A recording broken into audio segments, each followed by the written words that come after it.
Boggle Jr Numbers, how to play.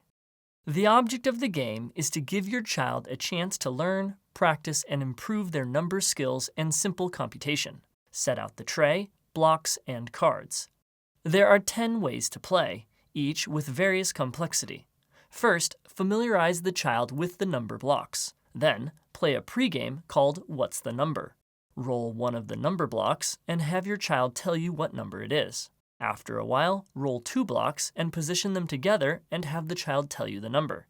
Then reverse those 2 numbers. The color squares on each card correspond to which game you use it with.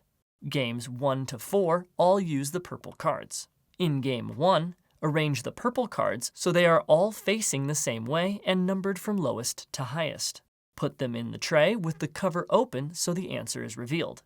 Face it towards the child and point to the picture and ask them, "What is this?" Point to the number below it and say it. Then count the objects on the card out loud, one by one. Have your child find the correct blocks with the numbers and place it into the slot below the answer on the card. Reinforce what the child has done by repeating the number and counting together. Then remove the top card and give it to them. Repeat with the next card. In Game 2, play the same way, but this time use the cover to hide the answer. The child is allowed to look at the answer at the beginning one time, but then must get the correct block from memory or by counting the images. In Game 3, play the same as Game 2, but use a timer and set it for 2 minutes. The child has until the timer runs out to complete all the cards. You can adjust the amount of time if needed. In Game 4, lay out all the purple cards face up on the table in ascending sequence, then have the child look away. You secretly remove a few of the cards, then the child turns back and tells you which ones are missing. You can also play where you mix up the purple cards and the child must sort them back into correct order on the table.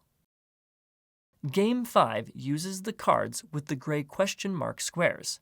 Have the child look at the different things in the pictures and count up each specific thing, putting the correct number block in the tray. Go through each different item, then they can try counting up all the things together. Game 6 uses the cards with the orange squares. Arrange the cards sequentially from lowest to highest and cover the answer.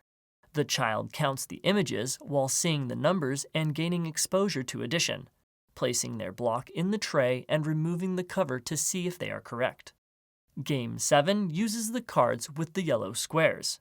Arrange the cards sequentially from lowest to highest and cover the answer. This game is like the previous but introduces a little multiplication, which you can point out after they have discovered the answer for themselves.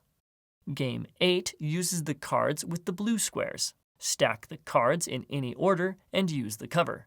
The child now needs to figure out the answer to each addition problem and put a block into each tray spot.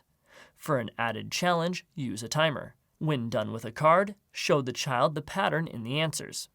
Game 9 uses the cards with the green squares and is the same as the previous game, but the child has to figure out how many each illustration adds up to.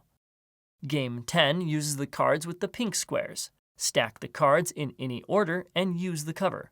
Ask the child how many they see for each item, then they put the answer block in the tray. Some answers may be 0, giving the child the opportunity to learn what 0 means. All these games can be played with multiple players. Children take turns completing a card. When they are correct, they collect the card. When incorrect, the card goes to the bottom of the pile and the next player goes. When the stack is empty, the child with the most cards wins.